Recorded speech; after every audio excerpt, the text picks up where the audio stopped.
Welcome to Swallow, a comfortable space where I unpack the significance of written works, from novels and essays to historical texts and scripts. Whether it's a strange play, an article on 20th century ideologies, or your favorite film dialogue, we explore how words and literature shape societies, cultures, and even our own ways of thinking.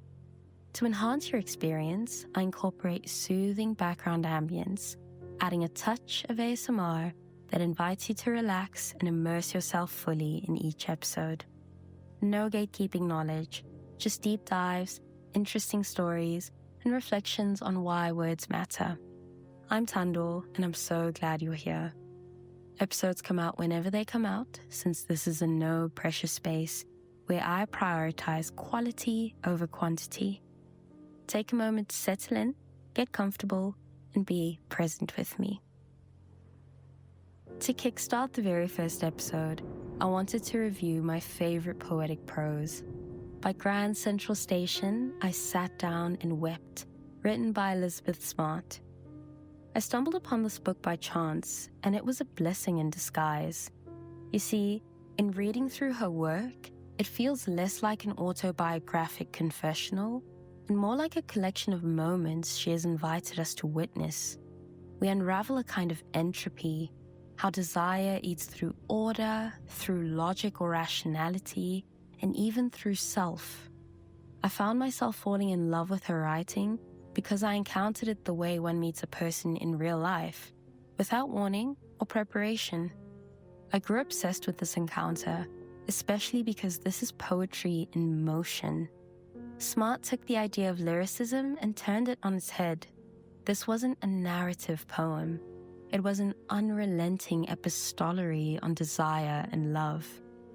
As you listen to this episode, I encourage you to take what resonates, leave what doesn't, and give space to the things that challenge your thinking just a little bit. So, let's go ahead and dive into it. Browsing in a London bookshop, Elizabeth Smart stumbled across the poetry of George Barker and was entranced by the man behind the words. This aching obsession spiraled into a turbulent love affair that lasted for 18 years, with Smart bearing 4 of Barker's children while he remained married to his wife. A lyrical outpouring of love and suffering. By Grand Central Station, I Sat Down and Wept was inspired by Smart and Barker's unorthodox romance and is widely considered a classic work of poetic prose. The blurb does a phenomenal job of mitigating the intensity of the story. It softened the narrative just enough to throw you off its tragic but colorful scent. But so much exists beyond the bounds of this written love. Time remains a constant fixture. The Second World War has begun, yet drifts through the narrative like a passing wind, and Christian dogma weaves itself throughout her metaphors. The influence of metaphysical poets like John Donne is unmistakable, shaping Smart's ability to slip in and out of reality as effortlessly as a ghost. In the Collins Modern Classics version of this novel, Jan Martel, the author of Life of Pi and Beatrice and Virgil, gives us such a poignant foreword. In this introduction, Martel recounts a few of his favorite quotes, which I found to be some of the most impactful displays of Smart's evocation in her writing, especially as we come to realize how much of it feels like a collection of journal entries. I'd like to sit with one quote for a moment, as it captures that journal-esque tone so well. What is going to happen? Nothing, for everything has happened. All time is now, and time can do no better. Nothing can ever be more now than now, and before this, nothing was. There are no minor facts in life. There is only the one tremendous one. This passage caught my attention because it feels like a suspension of time. And as I alluded to earlier, time is extremely important in this narrative. Elizabeth guides through weeks, months, and even years of love, without using time as an indicator for anything. To credit Alice Van Wart, she examines how Elizabeth made use of time only when it was around or relative to her emotions. That is to say, the narrator always felt and described her love as more important than time itself. Looking further into this passage, there is an acceptance of all moments between the characters, all their emotions and the world around them simultaneously unfolding. This deconstruction of time influenced Elizabeth's documentation of the affair. She wasn't interested in dissecting why she loved George, only that she did love him. Throughout, she reflects on their lives and contemplates their transgressions and the shameless ache of wanting one another, but there is never an urge to justify herself. Elizabeth doesn't offer that explanation, nor does she ask for permission, and everything is sealed in time, which, might I add, is metonymic. What I mean by this is that time is not used as a metaphor in isolation. It embodies and becomes symbolic of her conceptualizing this love, without quite personifying it either. I think that in our present moment, especially in popular culture, we have this affinity toward relationships. And a culture of surveillance and speculation is so deeply ingrained in what is essentially an obsessive, almost perverted desire to know what is happening in the lives of other people. All this to say, her wit and delivery in how she talks about George and desire feels like a response to that breach of intimacy. But this response is so nuanced and glazed in relational immorality that you really have to respect the absolute gall that she had to write about this relationship in the first place. That refusal to intellectualize her emotions gave her, and us, so much room for breath. Everything existed in the present, and it was unburdened by the weight of virtue or apology. And that, I think, is what made this prose feel so visceral, because it didn't ask whether you approve of its love, only that you witness it. Strangely, the story felt like a Gothic. The reason I say that is because it employed a few key aspects of that genre. I mentioned metonymy earlier, but something else that gives grounds to this argument is her use of the sublime. The sublime refers to the concept of emotional intensity. With literary works, the sublime is used to elevate emotion until it becomes overpowering. You'd most notably see this in horrors, where one would lean toward an elevated terror or fear. But in Grand Central Station, virtually everything is elevated. And part of that is because Elizabeth is unrelentingly truthful in her expressions. There is a physicality in this truthfulness that gives way to all the emotions she experiences. And we, as the readers, hold this myriad of emotions as the narrative unfolds. An example of that, which is also referenced in the introduction, is the following excerpt. I stand behind the gauze curtains, unable to move to meet him or to speak, as I turn to liquid to invade his every orifice when he opens the door. More single purpose than the new bird, all mouth with his one want, I close my eyes and tremble, anticipating touch. Elizabeth has mastered the sublime. Regardless of how one might feel about the nature of this connection, it doesn't stop you from being moved by how blatant and borderline vulgar her execution can be. The narrator, whom we know to be Elizabeth, though she never states herself as such, is our powerful character. Another key element to the Gothic genre, an untamed, intensely present figure, usually one with this malevolent, almost heroic villainy to them. Although I could debate that she isn't exactly a villain, this will set us off the beaten path. Part of this reading experience is attempting to differentiate moral grayness from superlatives, especially in the face of earnest love.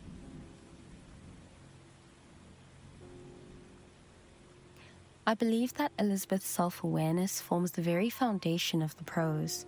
She is just as aware of herself as we are of her. There is much to attribute to this point, but I will say that a large portion of it comes from the precision of language. Her syntax is sharp and deliberate. In the likeness of the metaphysical poets before her, the dramatic expressions and personal language truly challenge morality, carnality, and the traditional ideas of monogamous love. There is no coyness and no ambiguity about what's happening. It brings a lot into focus, especially how I, or anyone else really, might be policing their own emotions, trapped in a state of constantly refraining from acting on our deepest callings.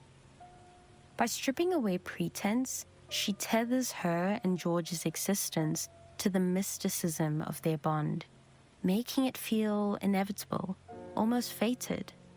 The most enjoyable part of that theory is that, from a realist perspective, reminding you that realism believes it is entirely your own doing whether a good or bad outcome occurs, it wouldn't be accurate to reduce all of this to something inevitable.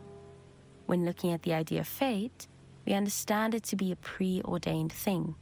It's literally defined as the development of events outside a person's control, regarded as predetermined by a supernatural power. From this realist perspective, and as someone who believes in a higher power, I'm still willing to argue that their relationship was not a matter of fate. Now, this is me applying good old inductive reasoning when I say this, but I want you to hear me out for a moment. In researching this relationship, one of the first things you learn is that Elizabeth actively sought George Barker out. She pursued him with the kind of determination you'd expect from a film protagonist chasing their high school crush. Dare I say, her search even had shades of Ben Stiller's character in There's Something About Mary. What I find most fascinating about the intent behind this relationship is the curation of it. Elizabeth was drawn to the man behind the words, flew to Japan, where George was teaching at the time, and eventually brought both him and Jessica, his wife, back to California with her. This wasn't a passive unfolding of events dictated by the universe. This was intent in motion. Now, this doesn't need to be said, but it's worth stating. Understanding the difference between intent and the social or spiritual morality behind the intent is not the same thing as supporting it, and I hope that we catch that as we analyze the story. But that is where the intersection between realism and spiritual inclination seem to meet. From the realist standpoint, Smart shaped her reality through sheer will, and if we're being honest, slight insanity. There was no cosmic alignment, just a woman who knew what she wanted and undertook significant actions to make it happen. But for those of us who believe in a higher power, as I believe in God, there's an undeniable sense that something larger was also at play. Not fate in a passive sense, but divine orchestration, where human agency and spiritual guidance intertwine. A life-altering experience is what I'm getting at, especially as it seems to juxtapose the idea of fate because of how messy it appears. And honestly, maybe Smart was meant to find George, but not because it was fated in a vacuum. Perhaps the very act of searching, of longing, of pulling something so wild into existence is itself a kind of otherworldly practice, one that does not subscribe to conventional rules of how love is supposed to happen or appear. Ultimately, the relationship between Elizabeth and George transcends the conventional framework of fate. It embodies the complexity of human desire and intentionality. While some may argue that their connection was preordained, it is the very act of Elizabeth seeking him out that adds richness to their story. This searching, this fervent longing, is not just a passive yearning for what might be. It is an assertive declaration of her will to shape her reality. It suggests that love is not merely something that happens to us, but is a tapestry woven from action, choices, and relentless pursuit.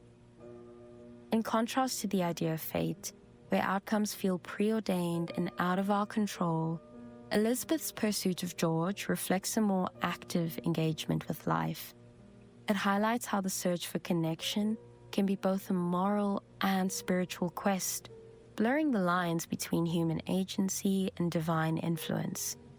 Perhaps one could argue that the desire itself, powerful enough to compel her to traverse great distances and social norms, has a certain transcendence. However, this fervor and intentionality do not negate the fact that their situation was unhealthy. While Elizabeth's pursuit might be seen as an embodiment of desire and determination, it also reveals the darker truth that reality, with all its complexities and moral ambiguities, will inevitably intervene. The consequences of such fervent chasing cannot be brushed aside. They serve as a reminder that the quest for love, while passionate, can lead to a complicated and untenable reality. Hey friends, I wanted to take a moment to mention that I have a crowdfunding page for my bookstore, Muscle and Bone Literary. This is a project that means the absolute world to me, and I would truly appreciate it if you could help me bring this to life by donating to the page, sharing the link, or downloading this episode. Picking one or all of these things could help me out so much, but there's absolutely no pressure. Details about the bookstore and the link to my crowdfunding page are in the bio. Thank you for your time and love, and please enjoy the rest of this episode. Now, with everything I've just spoken about, I wanted to comment on Smart's ability to criticize and humanize her decisions and desires at every waking turn. She doesn't flinch from the reality of what she's doing. Being so deeply engulfed in this affair and willing to engage in it and entertain what was once a harmless yearning, all these things are undoubtedly hard to digest or defend, particularly from the reader's perspective. But if Elizabeth's flaws are laid bare, then so are George's. I think that this is a potent example of how misogyny in the public eye manages to disguise the crimes and even the smaller mistakes of cis-hetero men, while keeping women firmly in the lens of judgment. There is much to critique in him, not only because he was married, but because George had a significantly frivolous romantic life. He wasn't necessarily the most upstanding man either, but given the age that they lived in, this made more sense than him thinking better of women, or even of himself. I mean, one of his most infamous scandals, though minute in nature, was how he had proclaimed that a woman's duty was to be beautiful. What I'm getting at is that George was just as, if not messier, than Elizabeth, and this was partially omitted in her writing. I don't think it was because she was protecting him. Quite the contrary. She didn't recognize any of that as integral to the story of her obsession, which turned into a tumultuous affair. That is why the idea of her being overly self-critical sometimes, and then fluctuating into the state of deep compassion and understanding, made for a compelling study of character. It's also not lost on me that this affair really began because of an obsession. It raises questions about power, about admiration that morphs into something unbalanced, about the way literary genius is often allowed to eclipse personal failings. I could speak on this for ages, but there are plenty of beautiful and well thought out essays on this, like The Novel is a Poem by Alice Van Wart, God in Grand Central Station by Sally Reed, and even the final letter that Elizabeth wrote to George, titled, I See No Beauty in Lopsided True Love. For the sake of time, I won't get into them so much, but please do have a look after reading the novel if you're so inclined, as I think they add so much dimension to the themes and prompts I've just raised. Lastly, we ought to acknowledge that there was no sensationalism in her awareness, and the brilliance of that is how it heightened the guilt she carried, openly and without pretense. Perhaps my favorite aspect of her writing is how she fully committed to this guilt, particularly in her reflections and anecdotes about Jessica Barker, George's wife at the time of the affair. This brings us seamlessly to the Abrahamic doctrine and the theme of shame I touched on earlier. I believe this to be one of the narrative's core motifs, possibly its most memorable. Jessica Barker is the antithesis of desire. At times, she's a symbol, at others, a metaphor for innocence and the hyperbolic purity attached to the institution of marriage. Every carnal aspect of George and Elizabeth's relationship, most notably desire and passion, stood in direct opposition to Jessica's very being. As if to punish herself further, Elizabeth even referred to Jessica as the Lamb of God, framing her in holy imagery that cast her as a delicate, almost otherworldly figure undeserving of this reality. Which is interesting, because who's to say what we are deserving of in any of our experiences? What I found most compelling about this is that Elizabeth never tries to convince us of anything about Jessica. She simply reveals how she perceives her. Even as Elizabeth acknowledges the complexity of her circumstances and her own role as the other woman, she allows us to see Jessica through her own conflicted, reverent gaze. The close reading approach to analyzing literature becomes crucial for that very reason.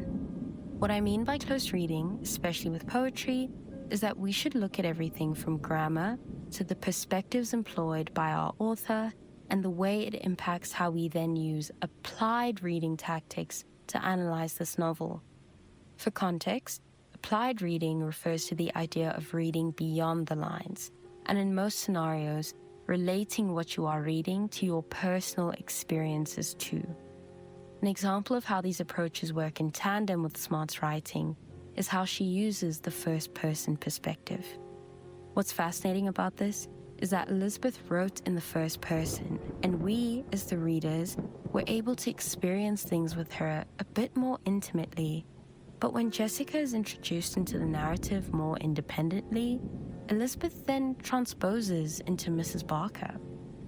I mean that Elizabeth is fully herself when thinking about and interacting with George, but in some of her reflections, she becomes Jessica. In the same way Mitski sang, "I am the forest, and I am the fire, and I am the witness watching it," Elizabeth was the serpent, the shark in the water, and the Lamb of God. This level of writing technique is incredibly difficult to execute, yet Smart does it as if complexity were a second language to her. It cemented her, at least for me, as a master of storytelling, and I knew early on that this book would leave a mark on me, precisely because of how complex she and the narrative at large were. With that being said, here are my final thoughts. By Grand Central Station, I Sat Down and Wept is an invitation to practice compassion, to hone the skill of listening, and for just a moment, silence judgment.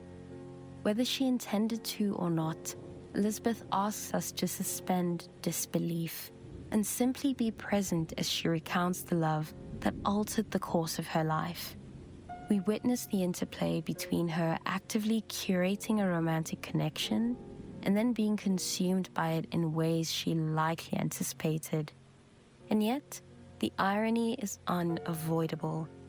George went on to marry someone else and father 15 children with 4 different women. This was never meant to be a love story for hopeless romantics to oogle at. It is, instead, a case study of human longing. We see desire and desperation masquerading as each other, and Elizabeth surrenders to a love so consuming that it eclipses all else. Whether George loved her in the same way, or whether it even mattered, is left unanswered. Perhaps the most haunting part of it all is the strange peace that sometimes accompanies consequence. That, I think, is one of the book's most striking takeaways. Elizabeth met consequence head on. It makes you wonder, how do you perceive consequence? Does it dictate your actions, even in moments of mere contemplation? The absence of fear in her choices is evident, but was this boldness something to admire? That's for you to decide. especially considering the blurred lines between love, obsession, and denial. For us as readers, the challenge is to sit with what she has told us. Dissecting the story without bias is nearly impossible because love complicates everything. Individuality no longer holds the same leverage, and that is where compassion becomes not just necessary, but inevitable. You may find yourself wanting to speak to Elizabeth, to shake her from the stupor, or perhaps to ask how she found the courage and madness to do what she did. Some will admire her, others will condemn her entirely, but either response requires the ability to listen, not just for understanding, but for recognition.